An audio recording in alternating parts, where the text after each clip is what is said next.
Sir সংক্ষিপ্ত একটু আলোচনা করবেন।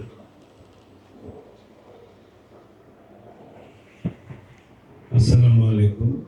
আমি আসলে আপনাদের প্রতিনিধি হিসেবে কিছু কথা বলতে চাই।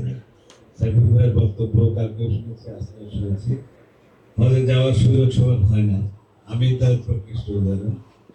আমি 2010 সালে ইসলামী ব্যাংকের একটা অ্যাকাউন্ট খুলেছিলাম পাবনাতে, যে কিছু কিছু করে টাকা জমায় তারপরে হজে যাবো, আসলে হজে যাবো।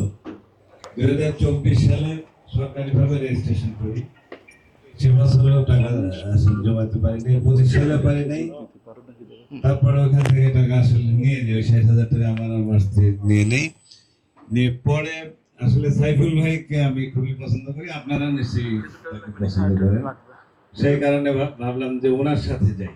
আসলে তো আমি মূর্খ, যে প্রিপারেশন যে জ্ঞান থাকা দরকার সেটা তো আমাদের মাঝে নেই। সেই জন্য ভাবলাম ওনার মাধ্যমে এবং এই এজেন্সিটা তাদের কথাবার্তা ভালো লাগছে, সেই কারণে আমরা গেলাম। আমরা যে কাজে যাচ্ছি 711 জন না এই টিমে, এই 712 জন আমরা ভাই বোন হিসাবে ইনশাল্লাহ থাকবো।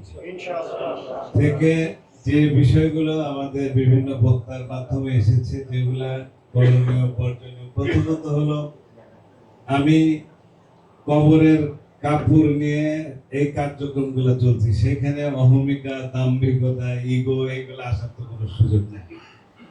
এই জিনিসগুলা ইনশাল্লাহ আমরা এই 712 জন ভাই বোন করার চেষ্টা করব, কোনো বিষয়ে কমপ্লেন করব না। আমাদের একটাই চাওয়া, যেটা দিলে তার জন্য আরাম হয়। সেই জায়গায় যারা একটু কমজোরি মানুষ, তাদের দিকে একটু আপনারা তাকাবেন। এই জায়গায় আমাদেরও যদি কোনো হেল্প লাগবে, বাসে ওঠার ক্ষেত্রে, ব্যাগ টানার ক্ষেত্রে, শোয়ার ক্ষেত্রে, যেসব জায়গায় আমরা যারা তুলনামূলকভাবে সক্ষম, তারা তুলনামূলক করে আমরা যাতে নিষ্পাপ হয়ে, যদি আল্লাহ ওইখানে মৃত্যু দেয় তাহলে দিলেন, যদি মৃত্যু না দেন তাহলে নিষ্পাপ হয়ে যাতে দেশে ফিরতে পারি, এবং দেশে ফিরে যেভাবে চলা উচিত একজন হাজির, সেই আমলটা যাতে করতে পারি, এই আশাবাদ ব্যক্ত করে, এবং আমি আবার অনুরোধ করি আমরা ইনশাল্লাহ এই কয়টা দিন একসাথে ভাই বোন হিসেবে কাজ করব, সম্মিলিতভাবে কাজ করব। এই কথা বলে আমার বক্তব্য শেষ করছি। আসসালামু আলাইকুম।